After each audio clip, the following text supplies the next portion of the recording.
4천만 원의 예산을 들여서 사이트를 제작을 하셨는데 결과물이 다 완성돼서 나와서 실제 사용을 해보니까 내 생각과는 좀 다르다.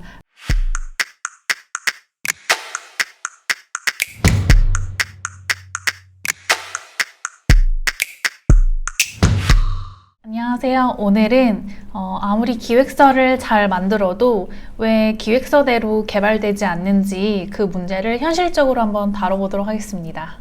우리가 원하는 서비스를 개발하고 싶어서 서비스 기획하는 방법도 공부하고 스토리보드나 와이어프레임 형식으로 해서 내가 머릿속에 구상하는 그 서비스를 기획서로 작성해서 개발사에게 전달을 하곤 하는데요. 그렇게 되면 내가 작성한 기획서대로 잘 나올 거라고 보통은 생각을 하게 됩니다. 하지만 개발된 결과물을 받았을 때 대부분은 본인이 생각한 대로 되지 않았다고 여기게 돼요. 이유가 뭐냐면 결정적으로 UX 때문인데요. 저희 고객사 중에서도 4천만 원의 예산을 들여서 사이트를 제작을 하셨는데 결과물이 다 완성돼서 나와서 실제 사용을 해보니까 UX가 이어지지 않는 거예요.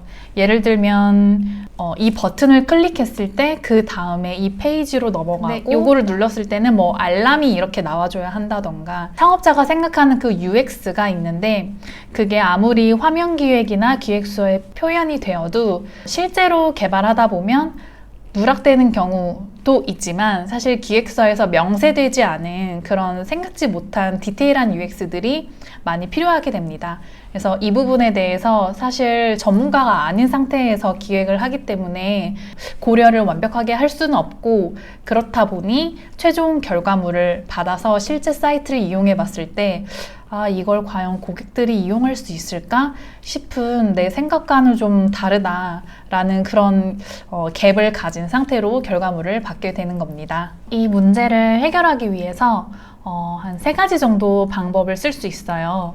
첫 번째는 기획서 기반으로 짤 때 프로토타이핑까지 다 해보는 방법이 있고요.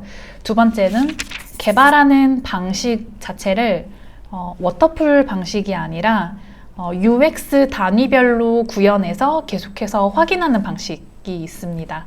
그리고 세 번째는 구조적으로 전체 프로젝트의 예산을 개발까지를 얼마, 그다음에 개발 이후를 얼마라고 해서 약간의 여유를 두는 방법. 이 3가지 정도 방식을 쓰면 지금 전에 얘기했던 그 기획과 다른 결과물을 받게 되는 경우는 정말 많이 확률을 줄일 수 있다고 생각을 합니다. 첫 번째 프로토타이핑 같은 경우에는 저희가 지금 피그마라던가 다양하게 쓰고 있는 UI, UX 디자인 툴들이 있는데요. 그 툴들에서 다 프로토타이핑 기능을 제공을 하고 있어요. 그래서 여기에서 요거를 클릭했을 때 그 다음에 어떤 페이지로 가는지, 그 다음에 이게 어떤 방식으로 열리고, 그 다음에 이거를 클릭하면은 다음 페이지는 어디로 가는지를 전부 다 플로우를 정할 수 있고, 실제로 플레이를 했을 때 실제 동작하는 방식대로 확인해 볼 수 있거든요. 그래서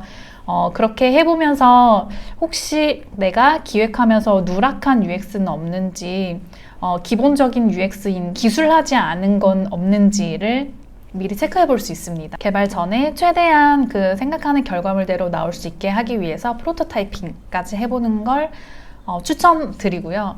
하지만 프로토타이핑을 막상 해보시면 정말 주요한 플로우들은 다 잡히지만 우리가 결과물에서 마주하게 되는 그런 장애물 같은 UX는 사실 100% 체크하기가 어려워요. 그 일일이 다 설정하는 것도 많이 시간이 걸리는 부분이고 어쩔 수 없이 프로토타이핑에서도 못 잡는 영역이 생기는데 이거는 개발하는 방식에서 이제 조금씩 잡아갈 수 있어요. 그래서 예전 같은 경우에는 이제 홈페이지나 이런 기획 디자인을 하고 퍼블리싱을 하고 이런 방식으로 개발을 했었는데 서비스를 만드는 이유에 대해서 다시 한번 생각해 볼 필요가 있어요. 이게 우리가 그냥 단순히 홍보를 위해서 사이트를 만드는 게 아니라 사실 플랫폼 서비스나 일반적인 웹 서비스를 만드는 거는 이 서비스 안에 들어와서 유저와 파트너의 그런 매칭이나 그 커넥션을 통해서 비즈니스 밸류가 창출되는 거잖아요. UX 단위별로 우리가 생각했을 때 고객들이 이 기능 때문에 사이트를 쓰고 파트너들이 이 기능 때문에 이 사이트에서 수익을 창출하고 하는 그 포인트의 그 UX 비즈니스 밸류가 있는 UX별로 순차적으로 개발하는 방식이에요. 예를 들면 SNS 플랫폼 서비스니까 회원 가입하고 컨텐츠 올리는 게 주요한 UX라고 생각을 한다고 하면 첫 번째 주차는 회원 가입하는 UX에 대해서 개발을 하는 거예요. 그러면은 회원 가입하는 플로우에 대한 디자인이 완료되어 있고 그것에 대한 개발을 하게 되고 금요일에는 그것을 체크하고 그 다음 주차는 이제 컨텐츠를 등록하는 UX, 주차별로 이 서비스의 비즈니스 밸류가 쌓여갈 수 있도록 하는 방식으로 개발을 하게 되면 세부적인 디테일한 UX 완성도는 놓칠 수 있더라도 코어 밸류는 가져갈 수 있게 서비스 구축을 할 수 있게 됩니다. 세 번째 로는 구조적으로 프로젝트 예산을 조금 조정하는 방식인데요. 예를 들어서 내가 정부 지원 사업에서 2천만 원으로 서비스 MVP를 제작해야 된다라고 했을 때 이거를 2천만 원 그대로가 풀 프로젝트 용역 비용이 되게 하지 않고 그 견적을 짤 때 예를 들면 한 1,600만 원? 1,700만 원 정도 한 70% 수준에서 그 개발이 되는 스펙으로 만들고 그 나머지 부분은 이게 결과물 나왔을 때 만족하지 않을 것이다 라는 것을 전제로 두고 항상 수정 개발할 수 있는 포션을 놔두는 것이 좋습니다. 그래서 그렇게 하게 되면은 결과물이 나와도 이것을 받아보고 이건 이렇게 수정해 주세요. 이건 이렇게 수정해 주세요. 라고 할 수 있는 그 예산이 있게 되는 것이죠. 요렇게 세 가지 정도 개발 전에 할 수 있는 방법,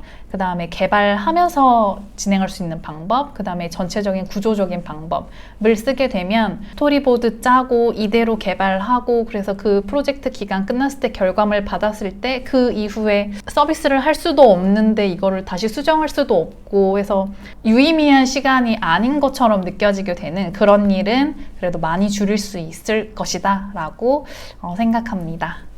저희가 지금까지 약 한 40-50건 정도의 플랫폼 서비스를 구축하다 보니까 저희도 이 시행착오를 많이 겪었었고 어떻게 하면 가장 효과적으로 예산을 써서 원하는 결과물에 도달할 수 있을까 고민하다 보니까 이 세 가지가 충족됐을 때 가장 좋은 결과물이 나왔던 것 같아요. 처음 이 플랫폼 서비스를 창업하려고 하시는 분들도 이 세 가지를 꼭 유념하셔서 소중한 예산을 정말 효과적으로 쓰시길 바라겠습니다.